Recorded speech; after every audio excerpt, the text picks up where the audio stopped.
Hello, good morning. Professor Yasin. Today's topic is Precis Writing. It's for one of the important written composition which is helpful in certain all competitive examinations. So as for in this video, I will teach you such as for how to attempt Precis Writing. As for it is art of compression. Art of compression. Basically, it is an exercise in compression. It is a summary, it is summarizing, it is a skill which you need. So this which I write in this video for you people is some concrete suggestions is for it will help you how to attempt the Precis Writing. So this which I will take a start with phrases and with a single sentence that what you will do while this which make the Precis of all those words or phrases or of all those sentences. तो dears यहाँ पर मैं आपके लिए Precis writing के हवाले से कुछ सजेशन लेके लाया हूँ, कुछ टिप्स लेके लाया हूँ जो आपके लिए काफ़ी हेल्पफुल होंगे, जिसमें आप मैंने व्हाइट बोर्ड के ऊपर भी लिखे हुए हैं. तो देख लें कि यहाँ पर कुछ सजेशन है, कुछ टिप्स हैं, जिसमें फर्स्ट है when use single word substitutes instead of phrases. तो यहाँ पर मैं पैसेज नहीं ले रहा हूँ या कोई पैराग्राफ नहीं ले रहा, बल्कि मैं कुछ वर्ड्स, फ्रेजेस और सेंटेंस के ऊपर आपको प्रैक्टिस करवाना चाहता हूँ कि अगर आप इसकी पहले प्रैक्टिस कर लें फिर हम पैसेज की तरफ आ सकते हैं, पैराग्राफ की तरफ आ सकते हैं, फिर उसके ऊपर प्रैक्टिस हो सकता है. लेकिन पहले ये ज़रूरी है कि आप लोग जो है कुछ फ्रेजेस के ऊपर, कुछ सेंटेंसेस के ऊपर हम प्रैक्टिस कर लें ताकि हम इसकी सही समझ आ जाए, हम इसकी प्रैक्टिस हो जाए, फिर हम आगे जो है लेंथी पैसेज की तरफ जा सकते हैं. तो फर्स्ट जो है आपके लिए वो है कि use single word substitutes instead of phrases. ये बहुत ज़रूरी है कि जो है हम जो है सिंगल वर्ड सब्स्टिट्यूट भी आता है. This what it is required to use single word substitutes, one syllable words. So first मैंने आपके लिए जो लिखा है वो है first example at this time. Phrase है एट दिस टाइम. अब ये वर्ड ही है, इसमें आपके तीन अल्फाज हैं. अगर मैं इसको कंसाइज करूं तो नाउ. नाउ तो तीन की जगह हमने एक ही लफ्ज लगा दिया नाउ. देख लें वर्ड ही है at this time but three words are used and as for what is the concise one now. Second example की तरफ अगर हम आ जाए now and again. now and again phrase है, इसमें तीन अल्फाज इस्तेमाल हुए हैं और देख लें कंसाइज ओकेशनली. ओकेशनली यानी इसका मतलब है sometimes, occasionally. थर्ड एग्जांपल जो आप देख लें due to the fact that. due to the fact that. अब देखिए इसमें भी वर्ड्स जो है हमारे पास 5 वर्ड इस्तेमाल हुए हैं. अगर मैं कंसाइज कर लूँ तो बिकॉज. तो ये वन वर्ड सब्स्टिट्यूट ये एक बड़ा अच्छा जो है टिप है कि आपने कैसे फ्रेजेस से वन वर्ड जो है वन वर्ड जो है आपने जो है वर्ड्स लाने हैं और उनको इस्तेमाल करना है. तो वन सिलेबल वर्ड्स जो है वो आपके लिए हेल्पफुल होंगे बजाय कि हम जो है फ्रेजेस को यूज करें. इसमें हमने प्रैक्टिस किए 3 एग्जांपल्स के ऊपर और इस वक्त I hope what you got the idea. Second की तरफ मैं आता हूँ, omit unnecessary expressions.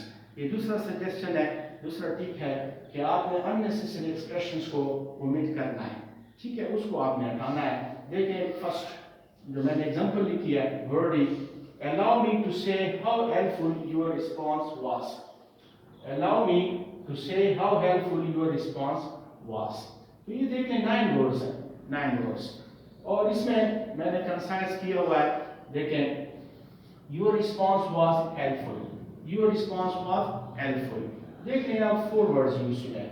Unnecessary expression यहाँ पर कहाँ पर हमें मिल रहा है, ये जो शुरू के अल्फाज हैं allow me to say how helpful. allow me to say, ये मैं कहना चाहता हूँ कि ये जो 4 वर्ड्स हैं ये असल अननेसेसरी एक्सप्रेशन, इसकी ज़रूरत नहीं है. अगर हम इसको इस्तेमाल ना करें बात का जो मतलब है वो आसानी से समझ आ जाता है. और ये हमारा मकसद होता है Precis राइटिंग में कि हम जो मेन पॉइंट है उसको सामने लाएं, जो इम्पोर्टेंट है, जो रेलेवेंट है उस पर बात करें, और जो अननेसेसरी डिटेल है या एक्सप्रेशन है हम उसको ओमिट करें. तो इसमें भी आपने देख लिया कि मैंने कैसे इसको यूज़ किया. allow me to say वो हटाकर just your response was helpful. ये जो है वो कहने की बात थी और ये जो मैंने 4 वर्ड्स में कह दी. अब मैं आगे चलता हूँ. Now I come to the third tip. Is for the third one is avoid overusing empty phrases. So this one is for this one tip number 3 is कि आप जो है इस किस्म के फ्रेज इस्तेमाल किए जाते हैं जुमले में जिसका कोई खास जो है मकसद नहीं होता और हम इसको इस्तेमाल अगर ना करें तो इसके मीनिंग पे कोई फ़र्क नहीं पड़ेगा और हम आराम से उसको जो है वो उम्मीद कर सकते हैं, अवॉइड कर सकते हैं. जैसे कि मैंने एग्जांपल आपको दिया है,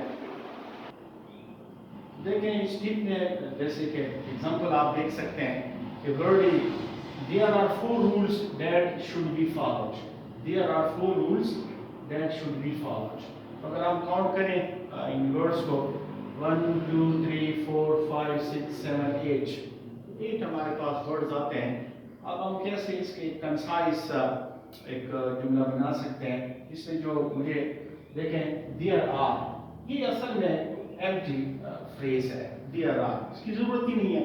अगर हम इसको इस्तेमाल ना करें तो फिर जुमले पे कोई फ़र्क भी नहीं पड़ेगा और जुमला हम आराम के साथ बना सकते हैं. जैसे कि 4 रूल्स शुड बी फॉलोड.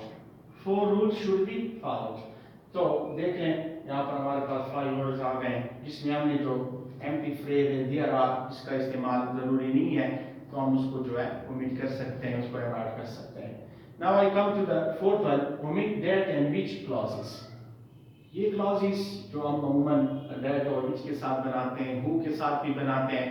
अमूमन वो क्लॉजेस हो सकते हैं जो कि एक्स्ट्रा इंफॉर्मेशन देते हैं किसी चीज़ के मुतालिक, किसी नाउन के मुतालिक. हम उसको ओमिट कर सकते हैं, रूल आउट कर सकते हैं और उसको अवॉइड कर सकते हैं. जैसे कि मैंने एग्जांपल दिया, he bought desks that are of the executive type. तो यहाँ पर जो clause है that are of the executive type, ये जो है असल में डेस्क के मुतालिक बात की जा रही है कि ये executive type के डेस्क उसने खरीदे हैं. तो यहाँ पर जो that clause है that are of हम इसको जो है ओमिट कर सकते हैं और जुमले को हम कंसाइज कर सकते हैं आराम के साथ. देख लें he bought executive type desks. he bought executive type desks. यहाँ पर दैट और ऑफ की जरूरत ही नहीं थी इस क्लास की. हम इसको जो है ओमिट कर सकते हैं आराम के साथ और देख लें ये 5 वर्ड्स का हमारे पास सेंटेंस आ गया है. मैं अब सेकंड एग्जांपल की तरफ आता हूँ. The house which is built of BRICS is superb. तो अब ये देख लें यहाँ पर दोबारा हमारे पास एक क्लॉज है व्हिच का जो कि हाउस के मुतालिक कुछ बताया जा रहा है. ये हमें असल एक्स्ट्रा इंफॉर्मेशन के तौर पर इस्तेमाल किया गया है. which is built of bricks. ये असल एक्स्ट्रा इंफॉर्मेशन के तौर पर है.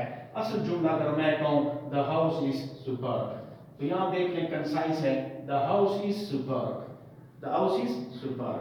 यहाँ 4 वर्ड्स में हमारे पास जो है जुमला आ गया है जिसमें हमने जो क्लॉज है which का उसको ओमिट कर दिया है, उसको खत्म कर लिया है.